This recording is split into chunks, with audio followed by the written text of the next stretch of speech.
ಒಂದು ವೆಡ್ಡಿಂಗ್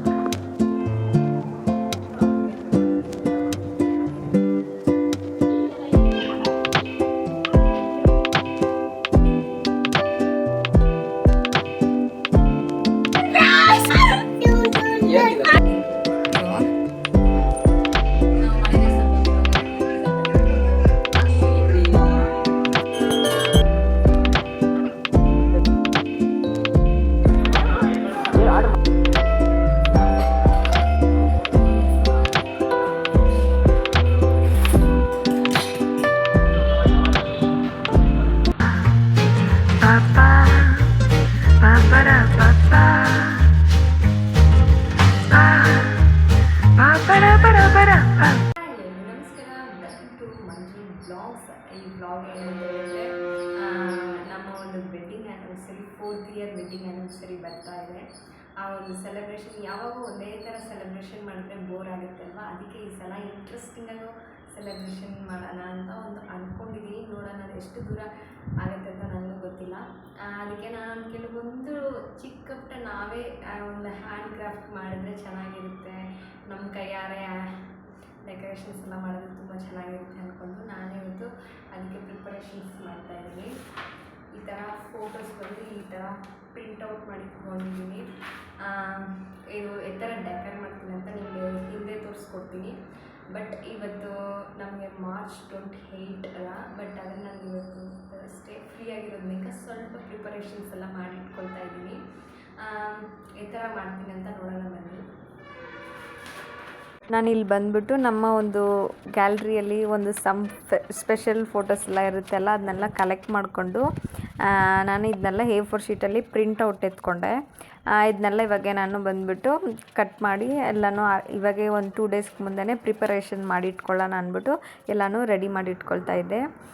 ಇದೆಲ್ಲ ನಮ್ಮ ಒಂದು ಫೇವ್ರೆಟ್ ಫೋಟೋಸ್ ಅಂತಲೇ ಹೇಳ್ಬೋದು.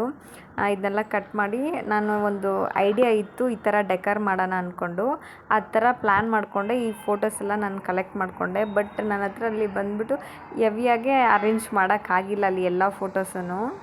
ಬಂದುಬಿಟ್ಟು ಅಪ್ಪಗೆ ಅಂದ್ಬಿಟ್ಟು ಒಂದು ಗಿಫ್ಟ್ ತೊಗೊಂಡಿದ್ದೀನಿ. ಅದೇನಂತ ನಾನು ನಿಮ್ಗೆ ಇವಾಗ ತೋರಿಸ್ಕೊಡ್ತಾ ಇದ್ದೀನಿ. ಅದು ಏನು ಗಿಫ್ಟ್ ಅಂತ ಹೇಳಿದ್ರೆ ಮೆನ್ಸ್ ಬಂದು ಹಿಪ್ ಚೈನ್ ಬರುತ್ತೆ ಅಲ್ವಾ, ಅದೇ ನಾನು ತೊಗೊಂಡಿರೋದು ಅವ್ರಿಗೆ ಗಿಫ್ಟು. ಅವ್ರಿಗೂ ಗೊತ್ತಿಲ್ಲ, ಇದು ನಾನೊಂದು 2 ಮಂತ್ ಮುಂದೆ ಪ್ಲ್ಯಾನ್ ಮಾಡಿಕೊಂಡು ತೆಗೆದಿಟ್ಟಿದ್ದೀನಿ. ಸರ್ಪ್ರೈಸ್ ಆಗಿರ್ಬೇಕಂತ ಇದುವರೆಗೂ ಅವ್ರಿಗೂ ಗೊತ್ತಿಲ್ಲ, ನಾನು ಹೇಳ್ಕೊಂಡಿಲ್ಲ ಯಾವ ಸಲನೂ. ಬಟ್ ಒಂದು ಸಲ ಹೇಳ್ಬಿಡೋಣ ಅನಿಸ್ತೈತೆ, ಬಟ್ ನಾನು ಯಾವತ್ತೂ ಹೇಳಿಲ್ಲ ಅವ್ರಿಗೆ.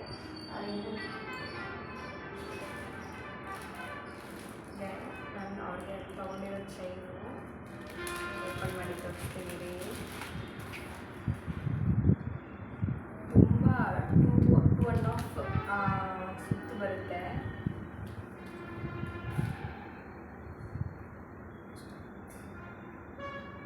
ಲೆಂತ್ ಇದೆ. ಅವ್ರಿಗೆ ಬಂದ್ಬಿಟ್ಟು ಹಿಪ್ಪಿಗೆ ಬಂದ್ಬಿಟ್ಟು 2.5 ಆ್ಯಕ್ಚುಲಿ 2.5 ಲೆಂತ್ ಏನು ರೌಂಡ್ ಬರುತ್ತೆ, 2.5 ರೌಂಡ್ಸ್ ಬರುತ್ತೆ. ತುಂಬಾ ಲೆಂತ್ ಅಂತೂ ತುಂಬ ಇದೆ. ಅದಕ್ಕೋಸ್ಕರನೇ ಕಾಸ್ಟ್ಲಿ ಆದ್ರೂ ಪರವಾಗಿಲ್ಲ, ತುಂಬ ಚೆನ್ನಾಗಿರೋ ತೊಗೋಬೇಕು ಅಂದ್ಬಿಟ್ಟು ನಾನಿಲ್ಲಿ ಹೋಗಿ ಹೊಸೂರಲ್ಲಿರೋ ವೆಂಕಟೇಶ್ವರ ಜ್ಯುವೆಲರಿಯಿಂದ ನಾವು ಇದು ಪರ್ಚೇಸ್ ಮಾಡಿದ್ವಿ. ನನಗೆ ಪರ್ಚೇಸ್ ಮಾಡೋದಕ್ಕೆ ತುಂಬಾ ಹೆಲ್ಪ್ ಮಾಡಿದ್ದು ಬಂದ್ಬಿಟ್ಟು ನಮ್ಮಮ್ಮನೇ ನನ್ನ ಜೊತೆ ಶಾಪಿಂಗ್ ಬಂದಿದ್ದರು. ಪಾಪನ ಎತ್ಕೊಂಡು ನಾನು ಅಷ್ಟೊತ್ತಲ್ಲಿ ಅಮ್ಮ ಜೊತೆ ಹೋಗಿ, ಅಮ್ಮನೂ ನನ್ನ ಜೊತೆ ಬಂದಿದ್ದರು ಶಾಪಿಂಗ್ಗೆ. ಅಮ್ಮ ನಾನು ಇಬ್ಬರಲ್ಲೂ ಹೋಗಿ ಪರ್ಚೇಸ್ ಮಾಡ್ಕೊಂಡ್ಬಿಟ್ಟು ಅದರಲ್ಲಿ ಇದೆ.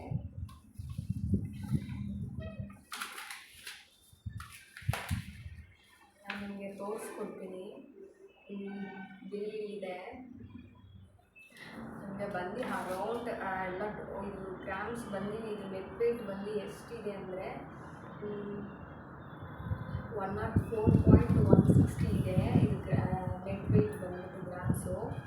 ಇದಕ್ಕೆ ಪ್ರೈಸ್ ಅವತ್ತು ಪ್ರೈಸ್ ಏನಿತ್ತಂದರೆ ಸಿಲ್ವರ್ ಪ್ರೈಸು 309 ರುಪೀಸ್ ಇತ್ತು ಗ್ರಾಮ್ ಮೇಲೆ. ಆ್ಯಕ್ಚುಲಿ ಇದು ಗ್ರಾಮೇ ನನಗೆ ಪ್ರೈಸ್ ಬಂದಿದ್ದು ಪೀಸ್ ಲೆಕ್ಕ ಅಂದರೆ ತುಂಬ ಜಾಸ್ತಿ ಆಗಿರೋದು. ಈ 104 ಇದಕ್ಕೇ ನನಗೆ GST ಅದು ಇದು ಎಲ್ಲ ಹಾಕಿದ್ರೇ 33,000 ಬಂತು. ಅಷ್ಟು ಅಮೌಂಟ್ ನನ್ನ ಹತ್ರ ಇಲ್ಲವೇ ಇಲ್ಲ. ಅದಕ್ಕೂ ಅಮ್ಮನೇ ಹೆಲ್ಪ್ ಮಾಡಿದ್ರು. ಅಮ್ಮ ಸ್ವಲ್ಪ ಅಮೌಂಟ್ ಕೊಟ್ಟರು. ನನ್ನ ಕೈಯಲ್ಲಿ ಯಾವಾಗಿರುತ್ತೆ ನಾನು ಅವತ್ತು ಕೊಡ್ತೀನಿ ಅಂತ ಹೇಳಿದ್ದೆ ಅಮ್ಮಗೆ. ಅದಕ್ಕೆ ಅಮ್ಮ ನನಗೆ ಅದು ಕೊಟ್ಟು ಹೆಲ್ಪ್ ಮಾಡಿದ್ರು. ಅಮ್ಮನಿಗೆ ಅಷ್ಟೇ ತುಂಬಾ ಥ್ಯಾಂಕ್ಸ್ ಅಂತ ಹೇಳ್ಕೊಳ್ತೀನಿ. ಯಾಕಂದರೆ ನನಗೆ ಆ ಟೈಮಲ್ಲಿ ಯಾರು ಅಮೌಂಟು ಕೊಡೋದಿಲ್ಲಲ್ವ. ನನಗೆ ಸ್ವಲ್ಪ ಅಮೌಂಟ್ ಬೇಕಾಗಿತ್ತು, ಅದಕ್ಕೆ ಶಾರ್ಟೇಜ್ ಆಗಿತ್ತು. ಅದಕ್ಕೆ ಅಮ್ಮನೂ ಸ್ವಲ್ಪ ಕೊಟ್ಟು ಹೆಲ್ಪ್ ಮಾಡಿದ್ರು. ಮತ್ತು ಇವಾಗ ಅಮ್ಮಗೆ ಹೇಗೆ ರಿಟರ್ನ್ ಮಾಡ್ತೀನಿ ಅಂತ ನನಗೆ ಗೊತ್ತಿಲ್ಲ. ಸರಿ, ಇದು ಕ್ವಿಕ್ಕಾಗಿ ಇವಾಗ ನಾವು ಗಿಫ್ಟ್ ಪ್ಯಾಕ್ ಮಾಡಿಬಿಡೋಣ.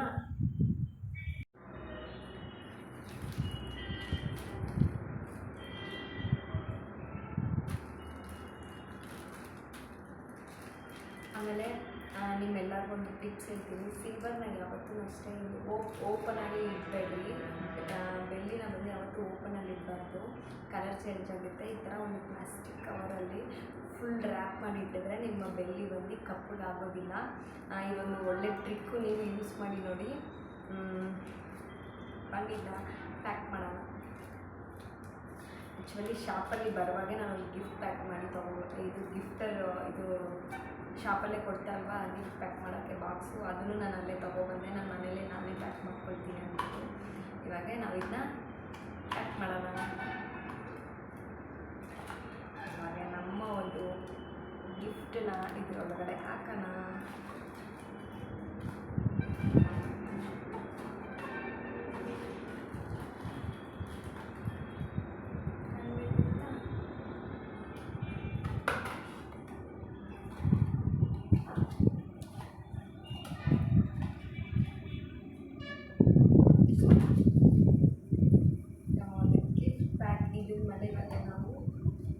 ಕವರ್ನ ಹಾಕಿ ಪ್ಯಾಕ್ ಮಾಡೋಣ. ಫೈನಲಾಗಿ ನಮ್ಮ ಒಂದು ಗಿಫ್ಟ್ ಪ್ಯಾಕಿಂಗ್ ರೆಡಿ ಆಯಿತು.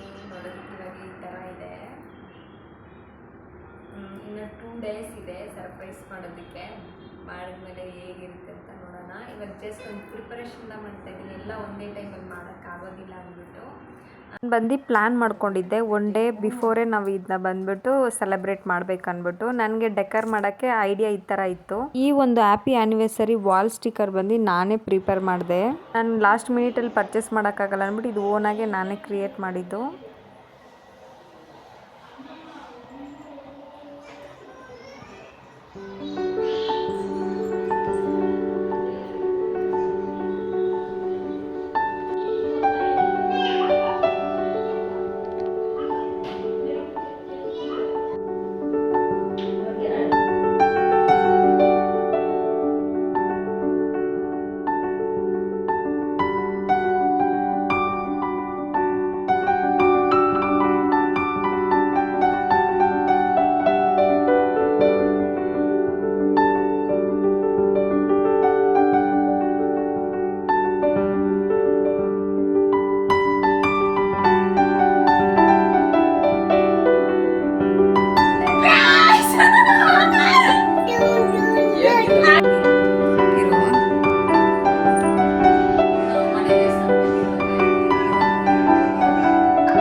ಥರ್ಡ್ ಡೇ ಬಂದುಬಿಟ್ಟು ನಾವು ಈವ್ನಿಂಗ್ ಮೇಲೆ ದೇವಸ್ಥಾನಕ್ಕೆ ಹೋಗಿದ್ರಿ. ಅಪ್ಪುಗೆ ಬಂದು ವರ್ಕ್ ಇತ್ತು, ಅದು ಆಫೀಸ್ಗೆ ಹೋಗಿದ್ರು ಅವರು ಬಂದಮೇಲೆ ನಾವು ಆಮೇಲೆ ದೇವಸ್ಥಾನ ವಿಸಿಟ್ ಮಾಡಿದ್ರಿ. ಇವಾಗೆ ನಮ್ಮ ಟೈಮ್ ಅಂತ ಅಂದ್ಕೊಂಡು ಸರಿ ಶಾಪಿಂಗು ಹೋಗಿದ್ರಿ. ರಿಲಯನ್ಸ್ಗೆ ಹೋಗಿದ್ರಿ, ಟ್ರೆಂಡ್ಸು ಹೋಗ್ಬಿಟ್ಟು ಶಾಪಿಂಗ್ ಮಾಡೋಣ ಅಂತ ಹೋಗಿದ್ರಿ. ಬಟ್ ಸ್ವಲ್ಪ ಆಫರ್ಸ್ ಇತ್ತು, ಸ್ವಲ್ಪ ಆಫರ್ಸ್ ಇಲ್ಲ. ಹ್ಯಾಂಡ್ ಬ್ಯಾಗ್ದ ತೊಗೋಬೇಕು ಅಂದ್ಕೊಂಡಿದ್ದೆ, ಹ್ಯಾಂಡ್ ಬ್ಯಾಗ್ಸ್ ನೋಡಿದೆ. ಆಮೇಲೆ ಕಿಡ್ಸ್ಗೆಲ್ಲ ತುಂಬ ಚೆನ್ನಾಗಿದೆ ಕಲೆಕ್ಷನ್ಸ್ ಎಲ್ಲನೂ. ಎತ್ನಿಕ್ ಆಗಲಿ ವೆಸ್ಟರ್ನ್ ಆಗಲಿ ತುಂಬಾ ಕಿಡ್ಸ್ಗೆಲ್ಲ ಚೆನ್ನಾಗಿತ್ತು ಕಲೆಕ್ಷನು. ಆಮೇಲೆ ನಾನು ಸ್ವಲ್ಪ ಬ್ಯಾಗ್ಸ್ ನೋಡಿದೆ, ಅದು ಬಂದು ಏನಂದರೆ ನನಗೆ 30% ಡಿಸ್ಕೌಂಟ್ ಇತ್ತು. ಸರಿ ಅಂದ್ಬಿಟ್ಟು ನಾನು ಅದು ಬಾರ್ಕೋಡ್ನ ಮಟ್ಟು ಫೋಟೋ ಎತ್ಕೊಂಡು ಬಂದೆ. ಮನೇಲಿ ಆಜಿಯೋದಲ್ಲಿ ಹಾಕಿ ನೋಡಿದ್ರೆ 70% ಇತ್ತು. ಆರ್ಡ್ರು ಮಾಡಿದೆ, ಬಟ್ ಬಂತು, ರಿಸೀವ್ ಆಯಿತು. ಬಟ್ ಆದರೆ ಅದು ಡ್ಯಾಮೇಜ್ ಆಗಿತ್ತು, ಮತ್ತು ನಾನು ರಿಟರ್ನ್ ಹಾಕಿದ್ದೀನಿ. ಆಮೇಲೆ ನಾವು ಅಲ್ಲಿಂದ ಬಂದುಬಿಟ್ಟು ರೆಸ್ಟೋರೆಂಟಿಗೆ ಹೋಗಿದ್ರಿ ಡಿನ್ನರ್ ಮಾಡೋದಕ್ಕೆ. ದೇವಸ್ಥಾನಕ್ಕೆ ಹೋಗಿರೋದ್ನಿಂದ ನಾನ್ ವೆಜ್ ಅವಾಯ್ಡ್ ಮಾಡಿಕೊಂಡು ವೆಜ್ದ ತಿಂದ್ರಿ. ನಾವು ಹೋಗಿದ್ದು ರೆಸ್ಟೋರೆಂಟ್ ಬಂದುಬಿಟ್ಟು ಸಂಗೀತ್ ಸಾಗರ್ ಅಂದ್ಬಿಟ್ಟು. ಆಮೇಲೆ ಅವರು ಮೆನು ಕೊಟ್ಟರು. ಮೆನುವಲ್ಲಿ ಬಂದುಬಿಟ್ಟು ನಾವು 1 by 1 ಏನೇನು ಫುಡ್ ಇದೆ ಅಂತೆಲ್ಲ ನೋಡ್ಕೊಂಡಿದ್ರಿ. ಅದೇ ನಮಗೊಂದು 15 ನಿಮಿಷ ಆಯಿತು. ಆಮೇಲೆ ಬಂದುಬಿಟ್ಟು ಪನ್ನೀರ್ ಗ್ರೇವಿ, ಬಟರ್ ನಾನು ಇವೆಲ್ಲ ಆರ್ಡ್ರ್ ಮಾಡಿದ್ರಿ. ಆಮೇಲೆ ಒಂದು ಸ್ವಲ್ಪ ಹೊತ್ತು ಬಿಟ್ಕೊಂಡು ಇದು ವೆಜಿಟೇಬಲ್ ಪುಲಾವ್ ಆರ್ಡ್ರ್ ಮಾಡಿದ್ರಿ. ಅವಲ್ಲಿ ಒಂದೇ ರೊಟ್ಟಿನೇ ಆರ್ಡ್ರ್ ಮಾಡಿದ್ದು. ಟೇಸ್ಟ್ ಮಾಡಿಬಿಟ್ಟು ಹೇಗಿದೆ ಅಂದ್ಬಿಟ್ಟು ನೋಡಿ ತೊಗೊಳ್ಳೋಣ ಅಂದ್ಬಿಟ್ಟು ಚೆನ್ನಾಗಿತ್ತು. ಆಮೇಲೆ ಸರಿ ಪನ್ನೀರ್ ಬಟರ್ ಮಸಾಲ ಬಂದು ತುಂಬಾ ಕ್ವಾಂಟಿಟಿ ಜಾಸ್ತಿ ಇತ್ತು. ಆಮೇಲೆ ಮತ್ತೆ ನಾವು ರೊಟ್ಟಿ ಬಂದು 2 ಆರ್ಡ್ರ್ ಮಾಡಿದ್ರೆ 1 by 2 ಮಾಡ್ತಾರಂತೆ ರೊಟ್ಟಿನ. ಆವಾಗ ನಮಗೆ 4 ಪೀಸಸ್ ಸಿಕ್ತು. ಚೆನ್ನಾಗಿತ್ತು, ಆದರೆ ಟೇಸ್ಟ್ ವೈಸು ತುಂಬಾ ಚೆನ್ನಾಗಿತ್ತು. ಪಾಪು ಬಂದು ತುಂಬಾ ತೀಟೆ ಮಾಡ್ತಾರಲ್ಲ ಅಂದ್ಬಿಟ್ಟು ನಾವು ಇದುವರೆಗೂ ಎಲ್ಲಿ ಯಾವ ರೆಸ್ಟೋರೆಂಟ್ಗೆ ಒಳ್ಳೆ ಕರ್ಕೊಂಡು ಹೋಗಿದ್ದಿಲ್ಲ. ಏನೇ ತಿನ್ನಬೇಕಾದ್ರೂ ಮನೆಗೆ ಪಾರ್ಸಲ್ ಮಾಡ್ಕೊಬಂದು ಮನೆಯಲ್ಲೇ ತಿಂದಿದ್ದೀರಿ. ಬಟ್ ಅವಳನ್ನ ಫಸ್ಟ್ ಟೈಮ್ ಕರ್ಕೊಂಡೋಗಿದ್ದಕ್ಕೆ ಅವಳೊಂದು ಎಕ್ಸೈಟ್ಮೆಂಟಾಗಿ ತುಂಬ ಖುಷಿನಾಗೆ ಎಂಜಾಯ್ ಮಾಡಿದ್ಲು. ಏನು ಖುಷಾನಿ, you like that one? S.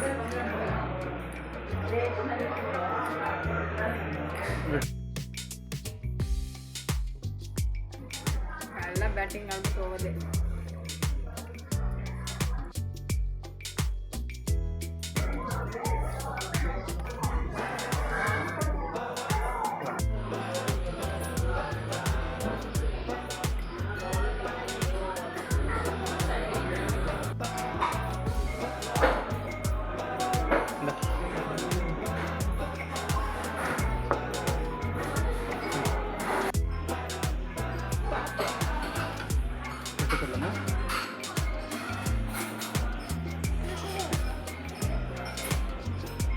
Shani, you like?